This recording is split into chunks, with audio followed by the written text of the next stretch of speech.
அனைவருக்கும் வணக்கம். ஒளி உலகிலிருந்து மென்குரல்கள் பாகம் 2. அக்டோபர் 1944 முதல் ஏப்ரல் 1945 வரை உள்ள பகுதிகள். இதுல நம்ம பிப்ரவரி மாத செய்திகளை படிச்சிட்டு இருக்கோம்.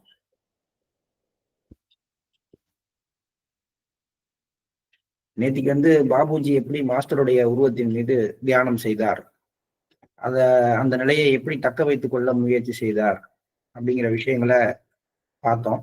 அங்கிருந்து நம்ம கண்டினியூ பண்ணுவோம். மாஸ்டரின் உருவத்தின் மீதான தியானம் ஏதாவது ஒரு விதத்தில் தொடருமாறு பார்த்து கொண்டார். நான் அவரது வரையறைகளை தகர்த்தெறிந்த நாள் வரை அவர் இதனை தொடர்ந்து செய்து கொண்டிருந்தார். இந்த லிமிட்டேஷன் அப்படிங்கிறது பாடி லெவல் லிமிட்டேஷன் வச்சுக்கலாம், ஹியூமன் பீயிங் அண்டு இந்த ஒளி உலக ஆன்மாக்கள்னு சொல்றோம். விடுதலை அடைந்த ஆன்மாக்களுக்கும் நமக்கும் உள்ள வித்தியாசம், அதான் வரையறைகள்னு சொல்றோம். நம்மளால ஒரு இடத்துலதான் ஒரு நேரத்துல இருக்க முடியும். நம்மளுடைய பிரசன்னத்தை ஒரு இடத்துலதான் உணர முடியும். இதெல்லாம் பிசிக்கல் வேர்ல்டுக்குள்ளே லிமிட்டேஷன்ஸ். அதெல்லாம் உடைச்சி அவர் எல்லா இடத்துலையும் பரவறதுக்கும் எல்லா இடத்துலையும் இருக்கிறதுக்குமான வாய்ப்பை ஏற்படுத்துற வரைக்கும் பாபுஜி இதை தொடர்ந்தார். அதன் பின்னர் கூட அதனுடைய பதிவுகள் அந்த பதிவுகளுடைய ஆற்றல்னால அவர் திரும்ப திரும்ப நினைவு கொண்டிருந்தார். அதனால் நான் பாபு மதன் மோகன்லாலின் இதயத்தில் இந்த விஷயத்தை நீக்கணும் அப்படிங்கிற எண்ணத்தை ஏற்படுத்த வேண்டி இருந்தது. ராம்சந்திரா முழுவதுமாக சக்தியால் நிரப்பப்பட்டிருந்தார். அவர் இதனை பந்தங்கள் தகர்த்தெறியப்பட்ட பின் உணர்ந்தார்.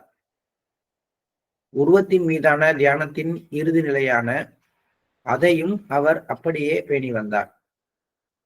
இந்த பழக்கத்தை அவர் வெகு காலம் தக்க வைத்துக் கொண்டிருந்ததால் இந்த சக்தியையும் பயன்படுத்தி அதை வலுப்படுத்தவும் செய்தார். பந்தங்கள் தகர்த்தெறியப்பட்ட பின் நிறைய சக்திகள் வழங்கப்படும். அதனாலதான் 8வது புள்ளி தாண்டி 9வது புள்ளிக்கு வரும் பொழுது மெல்ல அவங்க பல்வேறு பணிகளுக்குரிய சக்திகள் மெல்ல மெல்ல அவங்களுக்கு கொடுக்கப்பட்டு ஒவ்வொரு பணியா அவங்கள்ட்ட இருந்து வாங்கப்படும். அப்ப முழுவதும் சக்தியால் நிரப்பப்பட்டவர். பந்தங்கள் இருக்கும் பொழுது சக்தியால் நிரப்பப்பட்டால் என்ன நடக்கும்? அந்த பந்த பாசத்தில் சிக்கொண்டு இயற்கைக்கு எதிரான விஷயங்களை செய்ய அந்த சக்தியை நம்ம பயன்படுத்தும். அதனால இயற்கையிலேயே முழுமையாக பந்தங்கள் தகர்த்தெறியப்பட்ட பின், அதாவது ரியல் ரினன்சியேஷன் அப்படிங்கிற விஷயம் கிரியேட் ஆன பிறகு சக்தியால் அவர் முழுவதுமாக நிரப்பப்பட்டிருந்தார். அப்படியே அதுக்கு முன்னாடி நிரப்பப்பட்டாலும் அதன் பின்னுதான் நம்மள்ட்ட அந்த சக்தி இருக்குங்கிறத உணர முடியும். அப்படி ஒரு நிலைமை வரும் பொழுதும் அவர் அதை சொல்றாரு, உருவத்தின் மீதான தியானத்தின் இறுதி நிலையான அதையும் அவர் அப்படியே பேணி வந்தார். இந்த பழக்கத்தை வெகு காலம் தக்க வைத்துக் கொண்டிருந்ததால் அவருக்குள்ளாக நிரப்பப்பட்டிருந்த சக்தியை பயன்படுத்தி இதை மேலும் வலுப்படுத்தவும் செய்து கண்டுபிடித்துள்ளேன். அன்பை தூண்டும் ஒரு ஈரடி கவிதையை எடுத்துக்கொண்டு அதை திரும்ப திரும்ப வாசிக்க வேண்டும். அந்த கவிதையை வாசிப்பவர் கேட்பவர்களை அன்பினால் நிரப்பிக் கொண்டிருக்க வேண்டும். இன்னொரு வலுவான மனிதர் அந்த விளைவை மெதுவாகவும் லகுவாகவும் வெளியே இழுத்து கொண்டிருக்க வேண்டும். கவிதையை கேட்போரினுள் அன்பின் அலைகள் புகுந்து பரவ தொடங்கும் போது அன்பின் விளைவை பறிக்கும் செயல்முறை அறிமுகப்படுத்தப்பட வேண்டும். அந்த செயல்முறையின் போது கேட்போரினுள் என்ன நிரப்பப்பட்டுள்ளதோ அது அதனை வெளியே ஈர்ப்பவரை நோக்கி மெதுவாக வருகின்றது என்ற எண்ணத்தோடு அது செய்யப்பட வேண்டும். மிகவும் அதிகமான சங்கல்ப சக்தியை உபயோகிக்க வேண்டிய அவசியமில்லை. ஏனெனில் கேட்பவர்களை அன்பினால் நிரப்புபவர் அந்த அளவுக்கு அவர்களை நிரப்புவதில்லை, நிரப்பவும் கூடாது. இதனால் கேட்பவர்களுக்கு சூட்சுமத்தன்மையை பற்றிய ஓரளவு தெரிய வருகிறது. மேலும் அவர்களது சக்கரங்களுக்கு லேசான அமைதி அளிக்கப்படுகிறது. யார் பாடுறாங்களோ அல்லது யார் அந்த கவிதையை வாசிக்கிறாங்களோ அவங்க டிரான்ஸ்மிட் பண்ணணுங்கிறார். அவங்க டிரான்ஸ்மிட் பண்ணணும். இன்னொருவர் அபியாசிகளுடைய இதயத்துல நிரப்பப்படுற அன்பானது தன்னை நோக்கி வருவதாக அதை இழுத்து கொள்ள வேண்டும். பாபு மதன் மோகன்லால் டிரான்ஸ்மிட் பண்ணார், பாபுஜி அதை ஈர்த்து கொள்ள வேண்டும். இதுதான் செட்டப். இந்த மாதிரியான ஒரு மெத்தடை நீங்க பயன்படுத்துங்க. இதை பயன்படுத்துறதுனால அபியாசிகள் சூட்சுமத்தன்மை அவங்கள்ட்ட சக்திலிட்டி அதிகமாகுது. அதோட இல்லாமல் சக்கரங்கள்ல ஒரு அமைதி நிலவ தொடங்குகிறது. அதிக சங்கல்ப சக்தியை பயன்படுத்தாமல் இதை செய்யுங்கள் அப்படின்னு சொல்றார். இந்த செயல்முறை அனைவராலும் பயன்படுத்தப்படக்கூடாது. பாபு மதன் மோகன்லால் இதை செய்யலாம். ஆனால் அப்போது அன்பு ராமச்சந்திரா அமர்ந்து வெளியே இழுக்கும் செயலை செய்ய வேண்டும். ராமச்சந்திரா நிரப்பும் போது பாபு மதன் மோகன்லால் அமர்ந்து வெளியே இழுக்க வேண்டும். இதற்கு இந்த யுக்தியில் பங்கேற்கும் இருவரும் போதிய வலு உள்ளவர்களாக இருக்க வேண்டும். எல்லோரையும் இதனை பயிற்சி செய்ய அனுமதிக்க கூடாது. இந்த அறிவுறுத்தல் நன்கு பரிசோதித்து பார்க்கப்பட்டு வழங்கப்பட்டுள்ளது. ஒருவேளை இதனை செய்ய 2 மனிதர்கள் ஒரு சேர கிடைக்கவில்லை என்றால் ஒருவரே நிரப்புவதையும் வெளியே இழுப்பதையும் செய்யலாம். இந்த விஷயத்தில் அன்பு ராமச்சந்திராவின் செயல்முறை எனக்கு பிடித்தது. ஆரம்பிக்கப்பட்ட வட்டமானது அபியாசிகளுடைய சென்று மீண்டும் ஆரம்பித்தவர்களுடைய இழுத்துக் கொள்ளப்படுகிறது. போதிய அளவிற்கு திறமையுள்ள 2வது நபர் இல்லாத பட்சத்தில் இந்த முறையே சிறந்துதான். என்ன நடக்குது இதுல? ஒரு அன்பின் அலை அப்படியே உள்ளுக்குள்ளார போய் இதயம் முழுவதும் பரவி திரும்பி வந்து அவங்கள்ட்டே வருது. இந்த ஒரு சர்க்கிள் மாதிரி இது நடக்க நடக்க இந்த அன்பினுடைய வெளிப்பாடானது அதிகரிக்குது. இது ஒரு விதத்துல வந்து சக்கரங்களை தூய்மை செய்து அமைதிப்படுத்துகிறது. இது மியூசிக் கான்சர்ட்ல தான் செய்யணும்னு கிடையாது. நம்ம விஸ்பர்ஸ் படிக்கும் பொழுது இதை செய்யலாம். அல்லது சில நேரங்கள்ல பாட்டு பாடலாங்கிறார். அதை பத்தி இன்னொரு இடத்துல சொல்லுவாரு. நம்ம அதை பத்தி பேசுவோம். 23 பிப்ரவரி 1945. மதிப்பிற்குரிய லாலாஜி, எனக்கு உதவி செய்து தம்மை எனக்கு உபயோகமானவர்கள் என்று நிரூபித்தவர்களை நான் இந்த குறுகிய காலத்திற்குள் ஒரு உயரிய நிலைக்கு கொண்டு வந்துள்ளேன். நம்ம அதை பார்த்தோமே. யாரெல்லாம் வந்து இந்த பெரிய திட்டத்திற்கு உறுதுணையாக வருவார்களோ அவர்கள் எல்லாம் ஒரு 2-3 மாத காலத்துல இதய மண்டலத்திலிருந்து மேல தூக்கிட்டு வந்து துருவாதிபதி நிலை வரைக்கும், பரிஷத் நிலை வரைக்கும் உயர்த்தினார். இப்படி செய்வது வேறு யாருக்கு வேண்டுமானாலும் கடினமாக இருந்திருக்கும். ஆனால் இப்போது நான் ஏன் அவ்வாறு செய்தேன் என்பதே கேள்வி. ஏன் உங்களுக்குலாம் ஏன் அந்த மாதிரி ஒரு கண்டிஷன் கொடுத்துருக்கேன்? அதை என் சுயநலம் என்று எடுத்துக்கொள்வதா அல்லது கடவுளின் உத்தரவு என்று கருத வேண்டுமா? இந்த 2மே சரி. ஒரு விதத்துல பார்த்தா என் வேலையை செய்யறதுக்காக உங்களை தயார் பண்றேன், அதனால இது என்னுடைய சுயநலம் அப்படின்னு நீங்க எடுத்துக்கலாம். இன்னொரு விதத்துல பார்த்தா கடவுளினுடைய கட்டளை இதுதான். அதாவது வந்து ஒரு மிகப்பெரிய அமைப்பை உருவாக்கணும், எல்லாம் அதுக்குள்ளார மெர்ஜ் ஆகணும். அதுதான் இனிமே வர காலகட்டங்கள்ல வழிகாட்டும் அமைப்பாக இருக்கணும். அதுக்கு தேவையான விஷயங்களை தயார் செய்யுங்கிறது தான் கடவுளுடைய உத்தரவு. அதனால கடவுளின் உத்தரவு என்றும் இதை கருதலாம். இந்த 2மே சரி. அவர்களை தயார் செய்ததின் காரணம் வேறு ஏதோ ஒன்றாக இருக்கவும் செய்கிறது. அவர்கள் கடவுளின் பணியில் உதவ வேண்டும். அப்படி அவர்கள் உதவவும் செய்கிறார்கள். இங்கு 1வது விஷயம் முடிகின்றது. இப்போது 2வது விஷயம் ஆரம்பிக்கிறது. அதாவது நான் சில பேரை தயார் பண்ணேன். அவங்க வந்து இந்த மிஷன் டெவலப் பண்ற ஆக்டிவிட்டியில ஹெல்ப் பண்றதுக்காக நான் தயார் பண்ணேன். அது மாதிரி அவங்களும் செஞ்சுட்டு இருக்காங்க. ஒரு விஷயம் ஓகே. பட் 2வது மேட்ருக்கு வர்றேங்கிறார். என் சத்சங்கத்தினுடைய நிலைமை மோசமாக இருக்குது. அதை சரி பண்ண வேண்டியது உங்க வேலை தானே.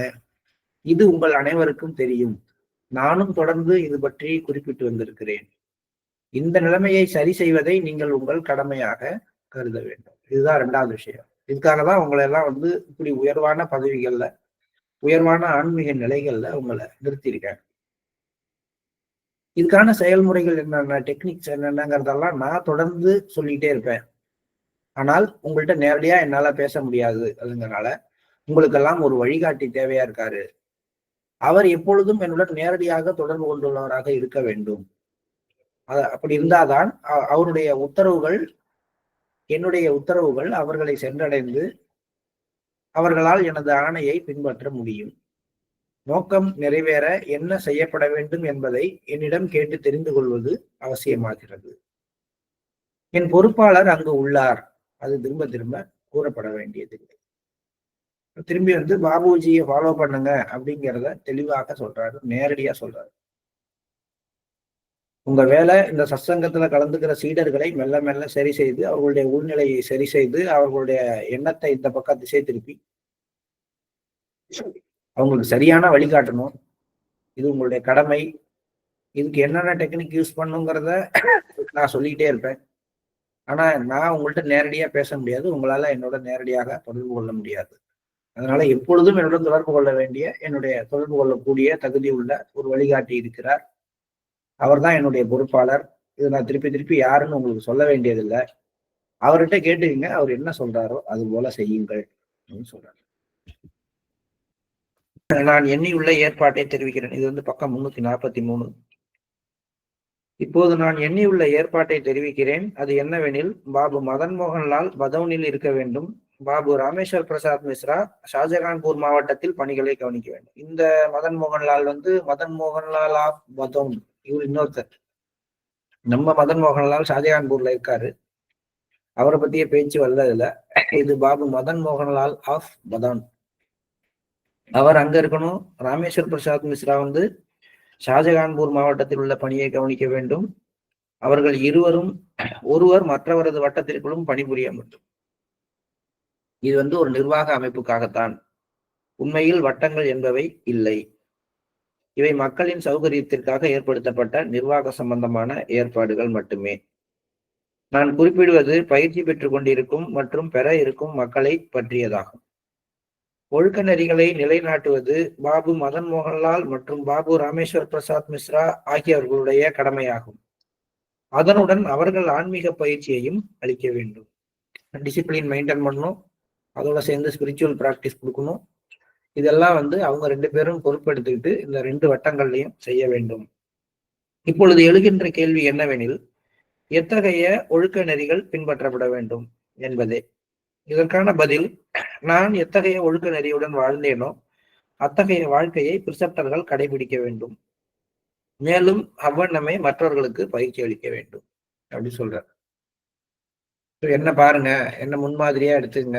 நான் என்னுடைய லைஃப்ல எந்த மாதிரி ஒரு டிசிப்ளினோட இருந்தேன், எந்த மாதிரி மாரல் கோட்ஸை நான் வந்து ஃபாலோ பண்ணணும், அதை எல்லாரும் என்னுடைய ப்ரிசெப்டர்ஸும் ஃபாலோ பண்ணணும், அவங்களுடைய சீடர்கள், அவங்கள்ட்ட வரக்கூடிய அபியாசிகளும் ஃபாலோ பண்ணணும் அப்படின்னு சொல்றார்.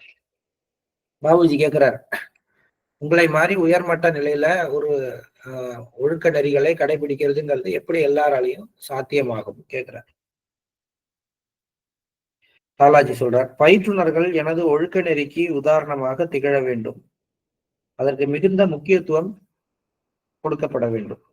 இந்த குறிக்கோளை அடைவதற்கு பிரார்த்தனை வழிமுறை உபயோகப்படுத்தப்பட வேண்டும். இது எல்லாருக்கும் பொருந்தும். பாபு ராமேஸ்வர் பிரசாத் மிஸ்ரா ஷாஜகான்பூர் ஜில்லாவில் பயணிப்பதுடன் நான் அனுப்பக்கூடிய எந்த இடத்திற்கு செல்லவும் KSக்கு உதவியாகவும் இருக்க வேண்டும். பாபு மதன் மோகன்லாலும் அவரையும் KSஐயும் தேவைப்படும் இடங்களுக்கு அனுப்ப முடியும். இந்த பணிகளை வழங்குவது எனது பொறுப்பு. எப்போதெல்லாம் எங்கெல்லாம் தேவையோ அதற்கு பொருத்தமானவை என்று கருதும் உத்தரவுகளை நான் அளிப்பேன். KS பத்தி நம்ம ஏற்கனவே சொல்லியிருக்கோம். அவர் பேரு கருணாசங்கர். அவரும் வந்து ஒரு குறிப்பிட்ட காலத்துக்கு அப்புறம் பாபுஜியை புரிந்து கொண்டு பாபுஜியினுடைய அந்த ஒரு வாரிசு தன்மையை ஏற்றுக்கொள்ற ஒரு தன்மையோட வர ஆரம்பிக்கிறாரு. அதுக்கப்புறம் அவருக்கு நிறைய ஆன்மீக முன்னேற்றங்கள் கொடுக்கப்பட்டிருக்கின்றன. அதெல்லாம் நம்ம முன்னாடி பார்த்தோம். ஸோ இவங்கெல்லாம் எப்படி ஒர்க் பண்ணணும், எந்த ஏரியாவில் ஒர்க் பண்ணணும், எங்க இவங்கெல்லாம் அனுப்பலாம், அனுப்பக்கூடாது அப்படின்னு ஃபுல்லா இது வந்து ஆர்கனைசேஷன் செட்டப்பை கிரியேட் பண்றது, எப்படி பண்ணணும், ஒரு ப்ரிசெப்டர் எப்படி ஒர்க் பண்ணணும், ஏன் சென்டர்ல நீ வந்து சிட்டிங் கொடுக்குறியா, கொடுக்கக்கூடாது, அது மாதிரியான பிரச்சனைகள்லாம் வரக்கூடாதுங்கிறார். ஆன்மீகத்துக்கு வட்டம் கிடையாது, யாரு வேணாலும் எங்க வேணாலும் ஒர்க் பண்ணலாம். ஏன்னா நிர்வாகம்னு வரும்பொழுது அங்கங்க யாரை நியமிச்சிருக்கோமோ அவங்க அதுக்கான பதில சொல்லணும். நிர்வாகம் வேற, ஆன்மீகம் வேற. மாஸ்டர் அதான் சொல்றாரு, HFN பண்ணணும்னா நீங்க யாரையும் கேட்க வேண்டியது இல்லை, எந்த ஊருக்கு வேணாலும் போய் நீங்க HFN பண்ணலாம். அந்த ஊர்ல இருக்கிற ஜோனல் இன்சார்ஜிட்ட கேட்கணும், அங்க இருக்கிற சென்ட்ரல் இன்சார்ஜை கேட்கணும், அவங்களை கேட்டுக்கிட்டு தான் அங்க அணுகணுங்கிறது இல்லை. ஆனா என்னன்னா ஒரு மரியாதை கேட்டுக்கிறது. 2வது, அங்க என்ன விதமான அணுகுமுறைகள் இருக்கு அதை நம்ம எப்படி புரிஞ்சு, நம்ம எல்லாம் HFN எல்லாம் பண்ணிட்டு அதுக்கப்புறம் கண்டினியூஸா வந்து ப்ராக்டிஸ் கொடுக்க போறது அந்த சென்டர்ல இருக்கக்கூடிய அந்த ஜோன்ல இருக்கக்கூடிய ப்ரிசெப்டர்ஸ். ஸோ அவங்கள இன்க்ளூட் பண்ணி நம்ம செய்யும் பொழுது அது ரொம்ப சிறப்பாக இருக்கும், தொடர்ச்சியாக அதுல வந்து வளர்ச்சி இருக்கும். அந்த வியூல தான் நம்ம என்ன சொல்றோம், நம்ம எந்த பகுதிக்கு போனாலும் அந்த பகுதியில உள்ள preceptor, centre incharge, zonal incharge கிட்ட கலந்துக்குங்க அப்படின்னு சொல்றோம். கலந்துக்கிட்டே ஆகணும் கட்டாயம் அப்படின்லாம் அவசியம் கிடையாது, செய்யலாம். இது வந்து கண்டினியூஷன் கிடையாது. ஒரு வாய்ப்பு கிடைச்சது, ஒரு அறிமுகம் நான் பண்ண போறேன்னா தாராளமா பண்ணிட்டு போகலாம். இல்ல பண்ணின பிறகாவது நான் இது மாதிரி பண்ணியிருக்கேன், இதை தொடரணுங்கிற விஷயத்த அவங்கள்ட்ட தெரிவிக்கணும். இப்படி இல்லாம தொடர்ச்சியா நான் வந்து வேற ஒரு ஊர்ல இருப்பேன், நான் அங்க இருந்தே உங்களுக்கு நல்லா சிட்டிங் கொடுப்பேன், நான் உங்களை பாத்துக்கிறேன் அப்படிங்கிற மாதிரி அந்த சிஸ்டத்தை கொலாப்ஸ் பண்ணக்கூடாது. இதெல்லாம் வந்து நம்ம இந்த காலத்துல நம்ம புரிஞ்சிக்க வேண்டிய சில விஷயங்கள். மிஷனோட வளர்ச்சியில ஆரம்ப காலகட்டத்திலேயே இவங்க இதெல்லாம் திட்டம் போட்டு சொல்லியிருக்காங்க. 100 வருஷத்துக்கு முன்னாடி, 75 வருஷத்துக்கு முன்னாடியே இதெல்லாம் நடக்கும், இப்படி எல்லாம் பிரச்சனை வரும் அப்படிங்கிறத சொல்றாங்க. அதுக்கான தீர்வுகளையும் அங்கே முன்வைக்கிறார் லாலாஜி. 25 பிப்ரவரி 1945 பாபுஜி KS-க்கு ஒரு கடிதம் அனுப்பப்பட வேண்டும் சொல்ற சுவாமி விவேகானந்தர். பாபு ராமேஸ்வர் பிரசாத் மிஸ்ராவுக்கு தன் தாயை கவனித்துக் கொள்ளும் அவசியம் ஏற்பட்டு இருப்பதால் அவருக்கு பதிலாக இந்த விஷயத்தில் நானே உங்களை அணுக எண்ணிக்கொண்டிருந்தேன். உங்களுக்கு உதவி தேவைப்படும் போது நீங்கள் என்னையோ அல்லது எங்களில் யாரை வேண்டுமானாலும் அழைக்கலாம். பாருங்க, அதுதான் ஒளி உலக ஆன்மாக்கள்.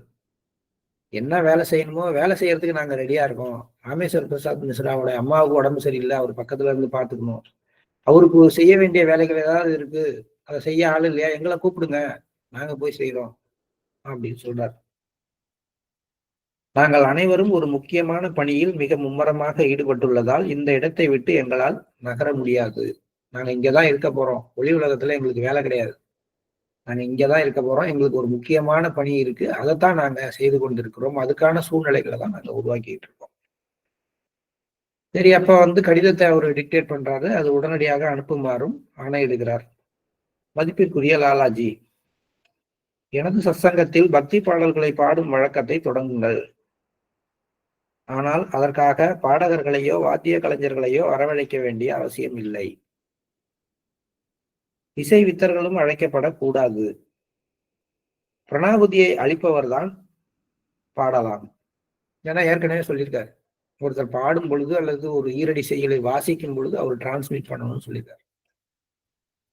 அதனால என்ன சொல்றாரு, பிரணாகுதியை அளிப்பவர் தான் பாடலாம் அப்படின்னு சொல்றாரு. ஸோ இங்க வந்து சிஸ்டம் இப்ப வந்து மாஸ்டர் வந்து அதை டெவலப் பண்ணி தான் உட்காந்துட்டு தான் அந்த வேலையை ஃபுல்லாவே ஒரு வட்டம் மாதிரி அனுப்பி செஞ்சுக்கிறார்.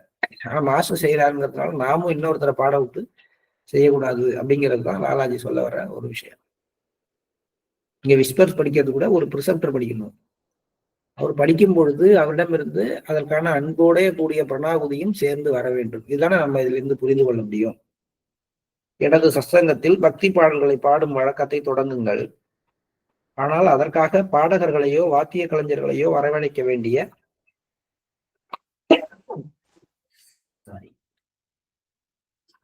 அவசியமில்லை. இசை வித்தகர்களும் அழைக்கப்படக்கூடாது. பிரணாகுதியை அளிப்பவர்தான் பாடலாம். பொதுவாக சத்சங்கத்தில் பங்கேற்பவர்கள் அவையில் பாடக்கூடாது. பிரணாகுதி அளிப்பவருக்கு தேவை என்று தோன்றினாலும் அவையில் உள்ளவர்களுடைய மனங்கள் சோர்வுற்று இருந்தாலும் பிரத்யேகமாக அன்புடன் பாடக்கூடிய ஓரிரு நபர்களை பாடச் சொல்லலாம். ஆனால் எல்லா சந்தர்ப்பத்திலும் இதை செய்ய வேண்டாம். பிரணாகுதி செலுத்தக்கூடிய தூய்மையான நபர்களுக்கே இந்த விஷயத்தில் முன்னுரிமை அளிக்கப்பட வேண்டும். இந்த முன்னெச்சரிக்கை கண்டிப்பாக அனுசரிக்கப்பட வேண்டும். ஒரு ப்ரிசெப்டர் எல்லாம் சங்கீதத்துல அல்லது ஒரு நல்ல ஒரு இந்த பக்தி பாடல்கள் பாடக்கூடிய ஒரு ப்ரிசெப்டரா இருந்தா அவரே வந்து சிட்டிங் முடிஞ்சவன பாடலாம், அல்லது யாரோ ஒரு ப்ரிசெப்டரை பாட சொல்லலாம் அப்படின்னு சொல்றாரு. அதுக்கு பதிலாக நம்ம இப்ப என்ன பண்ணலாம், நமக்கு பாட்டு வரல அப்படின்னா நம்ம விஸ்பர்ஸ் முழுக்க முழுக்க அன்பின் அலைகள் தானே, அதை நம்ம ரொம்ப உருகிய நிலையில, மனம் உருகிய நிலையில படிக்கலாம். படிக்கும் பொழுது நம்ம இதயத்துல இருந்து பிரணாகுதி எல்லா இடத்துக்கும் போகுதுன்னு நினைக்கலாம். இதை படிச்ச உடனே இல்ல லாலாஜி சொல்லிட்டாரு அபியாசி எல்லாம் படிக்க கூடாது, ரிசல்ட் தான் படிக்கணும் அப்படின்னு போய் சென்டர்ல சொல்றதுக்காக இதை நம்ம படிக்கல. ரிசப்டர்களுக்கு மேலும் ஒரு வாய்ப்பு இருக்கு, லாலாஜி சொல்லியிருக்கிறத செஞ்சு பார்க்க. அதனால யாரையும் படிக்க கூடாதுன்னு சொல்றதுக்காக இதை தெரிஞ்சுக்கல, நமக்கு வாய்ப்பு கிடைக்கும் போதெல்லாம் நம்ம முன்னாடி போய் நின்று படிக்கிறதுக்காக தான் இதை தெரிஞ்சுக்கிறோம் அப்படிங்கிறது ரிசப்டர்கள் புரிந்து கொள்ள வேண்டிய ஒரு முக்கியமான விஷயம். ஏன்னா நமக்கு தெரிஞ்ச உடனே நம்ம என்ன செய்யணும் அப்படிங்கிறத விட்டுட்டு மத்தவங்க என்ன செய்யக்கூடாதுங்கிறதுல நம்ம மைண்ட் போகும். என்னங்க அவரு பொய்யாமொழி சார் அன்னைக்கு சொன்னாரு, இது மாதிரி சிட்டிங் முடிஞ்ச உடனே ஒரு ப்ரிசெப்டர் தான் படிக்கணும்னாரு. நம்ம சென்டர்ல வந்து ஒரு அபியாசியை படிக்க சொல்லிட்டு இருக்காங்க. நானும் சொல்றேன், அந்த ப்ரிசெப்டர் கேட்க மாட்டேங்கிறாரு. அந்த மாதிரி போயிடாதீங்க தயவு. நான் ஒன்றும் சொல்லல. லாலாஜி சொன்னதை நான் படிச்சிருக்கேன். இது நம்ம ஆசிய ப்ரிசெப்டரா நமக்கெல்லாம் தெரிஞ்சிருக்கு அப்படிங்கிற பட்சத்துல அடுத்த வாரம் நான் படிக்கிறேன்னு சொல்லிட்டு நம்ம அந்த பொறுப்பை எடுத்துக்கிட்டு நம்ம செய்ய போறோம். இது மூலமா பலன் பெற போறது முழுக்க முழுக்க நம்ம தான். அதனால இந்த ஒரு டெக்னிக்கல் ஆலாஜி சொல்லியிருக்காரு அப்படின்னா இதை செய்து பார்க்கிற வாய்ப்பை நீங்களும் இன்னொரு ப்ரிசெப்டரை எடுத்துக்கிட்டு ஒருத்தர் சிட்டிங் கொடுக்கும் பொழுது நீங்க செஞ்சு பார்க்கலாம். ஏதோ ஒரு வாரத்துல 2 வாரத்துல செய்து பார்க்கலாம், கத்துக்கலாம் நம்ம. அதை தாண்டி இதை ஒரு வித்தியாசமான கோணத்துல அணுகக்கூடாதுங்கிறதா இங்க எச்சரிக்கை. மதிப்பிற்குரிய லாலாஜி, 26 பிப்ரவரி 1945. நான் பதேகரில் இருந்து வருகிறேன். நிலைமையை நன்கு ஆராய்ந்தேன். நான் அதை பற்றி அவ்வப்போது உங்களுக்கு தெரிவித்துக் கொண்டும் இருக்கிறேன். மகா புருஷரான சுவாமி விவேகானந்தரை நான் இந்த பணியில் ஈடுபடுத்தியுள்ளேன். அவர் இன்னும் திரும்பி வரவில்லை. பணி முடியாத வரையில் அவர் தமது இயல் உலக இருப்பிடத்திற்கு திரும்புவதாகவும் இல்லை. மூத்த சாதுவான அவரது தனித்தன்மைக்கு இணையாக எதுவும் இல்லை.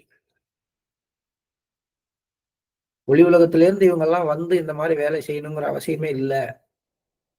அது எப்படின்னா இப்ப வந்து ப்ரிசெப்டர்லாம் வந்து நீங்க இருந்த இடத்துல இருந்தே சிட்டிங் கொடுக்கலாம்னு மாஸ்டர் சொல்லிட்டாரு. இது ஒரு கம்பேர் பண்ணி பாருங்களேன். இருந்த இடத்துல இருந்தே சிட்டிங் கொடுத்துக்கலாங்க நீங்க அப்படின்னு சொல்லிட்டாரு நமக்குலாம். நம்ம என்ன பண்றோம்? நாம அதை முடிஞ்ச வரைக்கும் அதிகமா பயன்படுத்துறோம். நம்ம அந்த இடத்துக்கு போகாம சிட்டிங் கொடுக்கறத நம்மளும் வந்து ஊக்குவிக்கிறோம் பல நேரங்கள்ல. ஆனா ஒளி உலக ஆன்மாக்கள் அவங்க இருக்க வேண்டிய நிலையிலிருந்து கீழே இறங்கி வந்து இந்த பணிகளை மும்முரமாக ஈடுபடுறாங்க. அவங்க திரும்பி எங்க போகணுமோ அங்க போகிறதுக்கு இப்ப ரெடியா இல்ல. இன்னொரு இடத்துல லாலாஜி சொல்லும்போது சொல்லுவார், ஆல்ரெடி எனக்கு வந்து அங்க ஒரு சீட் இருக்கு. ஆனா நீ இல்லாம என் சீட்ல போய் நான் உட்காந்து என்ன பண்ண போறேன்? அதனால நீங்க இங்க இருக்கிற வரைக்கும் நான் இங்கதான் இருப்பேன், நான் அங்க போக மாட்டேன்னு பாபுஜி கிட்ட சொல்லுவார் லாலாஜி. ராமன் இருக்கும் இடம்தான் சீதைக்கு அயோத்தின்னு சொல்ற மாதிரி இவங்களுடைய அன்பினுடைய மிகுதி அந்த மாதிரி இருக்கு. அது ஒரு விஷயம். இன்னொரு விஷயம், ஒளி உலக ஆன்மாக்கள் கூட ஒரு வேலையை எடுத்துக்கொண்டு இந்த கர்ம பூமியில வந்து அந்த வேலையை செய்யறதுக்காக தங்களுடைய ஒளி உலகத்திலிருந்து இயல் உலக வாழ்க்கையிலிருந்து கீழே இறங்கி வந்து நம்மளோட இருந்து இந்த வேலையை செய்யறாங்க அப்படிங்கும் பொழுது நாமும் கூட அந்த மாதிரி எந்த மழையா இருந்தாலும் எந்த வெயிலா இருந்தாலும் முடிந்த வரை நம்முடைய உடல் ஒத்துக்கும் பட்சத்துல, நம்மளுடைய ஆரோக்கியம் ஒத்துக்கிற பட்சத்துல, நம்முடைய சூழ்நிலை ஒத்துக்கிற பட்சத்துல 99% நம்ம எங்க வேலை செய்யறோமோ அந்த இடத்துக்கு நாம போகணும். அபியாசி அப்படிதான் சொல்லுவாங்க, சார் என்னால வர முடியல, நான் இங்கேயே உட்காந்து சிட்டிங் வாங்கிக்கிறேன். உங்களால தானே வர முடியல பிரதர், நான் வர்றேன். உங்க வீட்லயோ ஒரு பக்கத்துல ஏதோ ஒரு இடமா சொல்லுங்க, ஒரு கோயில் இருந்தா கூட சொல்லுங்க, நான் வந்து உட்கார்ந்துக்கிறேன், நீங்க அங்க வந்து சிட்டிங் வாங்கிட்டு போங்க. ஏன்னா நேருக்கு நேர் வாங்குற மாதிரி இருக்காதுன்னு சொல்ற விதத்துல நம்ம இருக்கமா? பயம் என்ன பயம்னா, நம்ம இப்படி சொன்னோம்னா உடனே சரின்னு வச்சுட்டு அவர் இன்னொருத்தட்ட போன் பண்ணி சிட்டிங் வாங்கிக்குவாரு. இப்ப நமக்கு சிட்டிங் கொடுக்கறதுக்கு இந்த ஒரு வாய்ப்பும் போயிடுமேன்றதான் நம்ம பயப்படுறோம். இப்படிதான் இருக்கும் நம்ம. நமக்கு யாரு நம்மகிட்ட சிட்டிங்க்கு வராங்க, யாருக்கு என்ன செய்யணுங்கிறதெல்லாம் மாஸ்டரால தீர்மானிக்கப்படுற விஷயம். அதனால ரிசப்டர்களா இருக்கக்கூடிய நாம மேக்சிமம் இதுல ரிசப்டர்ஸ் நிறைய பேர் இருப்பாங்கன்னு நான் நம்புறேன். நம்ம இந்த வார்த்தைகள் இன்னைக்கு நிறைய விஷயங்கள் நமக்கு சொல்லப்பட்டிருக்கு. நம்ம இந்த வார்த்தைகளை எல்லாம் வந்து நமக்கு சொல்லப்பட்டதாக எடுத்துக்கொண்டு நாம செய்யணும். மற்றவங்களுக்கு இந்த அறிவுரைகளை எடுத்துட்டு போயிடக்கூடாது. அவங்களுக்கு தேவைப்படும் போது அது அவங்களுக்கு உணரும். அவங்க உணர்வாங்க, அவங்க மாறுவாங்க. நாம இன்னைக்கு காதால கேட்டிருக்கோம் அப்படின்னா நாம செய்யறதுக்காக மாஸ்டர் இந்த விஷயங்களை அன்னைக்கே சொல்லிட்டு போயிருக்காரு. இப்படி எல்லாம் ஒர்க் பண்ணணும் அப்படின்னு சொல்லியிருக்காரு, இதையெல்லாம் செய்யணும்னு சொல்லியிருக்காரு. அவங்க இந்த பணி முடியும் வரை இயலுலக வாழ்க்கைக்கு திரும்ப மாட்டாங்க. என்ன எந்த மாதிரியான ஒரு பர்சனாலிட்டி அவருன்னு லாலாஜி பாராட்டுறார்.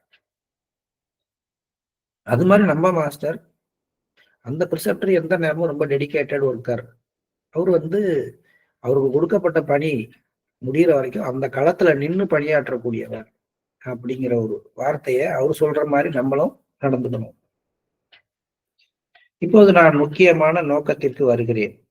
நான் அவர் மட்டும் செய்வதற்காக ஒரு பணியை ஐஎஸ்ஸிடம் ஒப்படைக்கிறேன். அதற்காக நான் அவருக்கு பிரதி உபகாரம் செய்வேன். என்ன, ஐஎஸ் பத்தி நம்ம ஏற்கனவே படிச்சிருக்கோம். அச்சுதநாத் சகாய் அப்படின்னு. அவர் லாலாஜி மனைவியோட தம்பின்றத படிச்சிருக்கோம். அவர்கிட்ட நான் பிரத்யேகமா ஒரு பொறுப்பை ஒப்படைக்கிறேன். அவர் பதேகரை அடைந்தவுடன் அவரது சித்தியுடன் அவரதுங்கிறது டிரான்ஸ்லேஷன்ல உள்ள மிஸ்டேக் நினைக்கிறேன். இந்த அவரதுங்கிறது ராமச்சந்திராவின் சித்தி.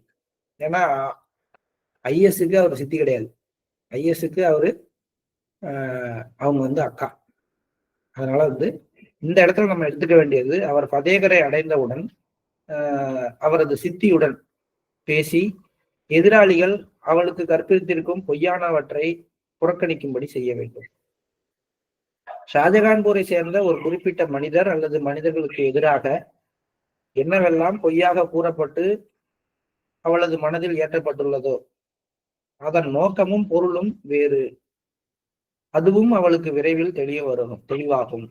தற்போதைக்கு அவளது மனதில் விதைக்கப்பட்டுள்ள நஞ்சை அவர் நீக்குவதோடு அவளிடம் உள்ள வெறுப்புணர்ச்சியையும் நீக்க வேண்டும். இது ரொம்ப ஒரு ஆப்டான விஷயம். நீங்க போய் செய்ய வேண்டிய விஷயம்னு ஐஎஸ் சொல்றாரு. தவறான செய்திகள், அவங்களால அந்த காலகட்டத்துல பெண்கள் வீட்டை விட்டு வெளில வர மாட்டாங்க. அவங்களுக்கு கிடைக்கிற செய்தியெல்லாம் அவங்கள்ட்ட போய் யார் என்ன சொல்றாங்களோ அதை தான் அவங்க நம்ப முடியும்.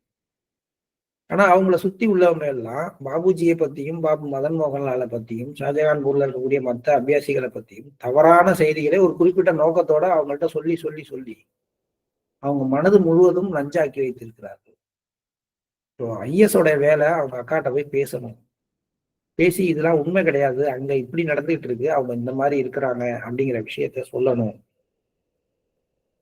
ஏன்னா அதுக்கான வேலைகளை நாங்க செஞ்சிட்டோம், அது அவர்களுக்கு விரைவில் தெளிவாகும், அதுக்கான வேலையை நாங்க செஞ்சிட்டோம்.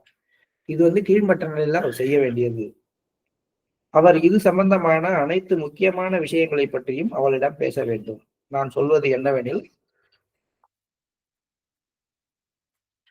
பிரதிநிதித்துவம் பற்றிய அறிவிப்பு நிகழும் முன்னரே அவள் சரியான பாதைக்கு அழைத்து வரப்பட வேண்டும். அறிவிப்பின் போது அவள் அம்மனிதரை நன்கு மதிப்பிட்டு, அம்மனிதர்னா ராமச்சந்திரஜி பாபுஜி நன்கு மதிப்பிட்டு அவரிடம் ஒரு மகன் தன் தாய் மீது வைத்திருக்கும் அன்பை போன்றே அவருக்கு தன் மீது அன்பு உள்ளதா என்று அறிய வேண்டும். பாபுஜியை வாரிசாக அறிவிக்கிற அந்த நாளுக்குள்ளார தன்னுடைய மனைவியினுடைய மனதுல அந்த மாற்றத்தை ஏற்படுத்தணும் அப்படின்னு லாலாஜி விரும்புகிறார். இந்த இடத்துல நம்ம நிறுத்திக்குவோம். நம்ம காலை நேர தியானத்திற்கு செல்லலாம்.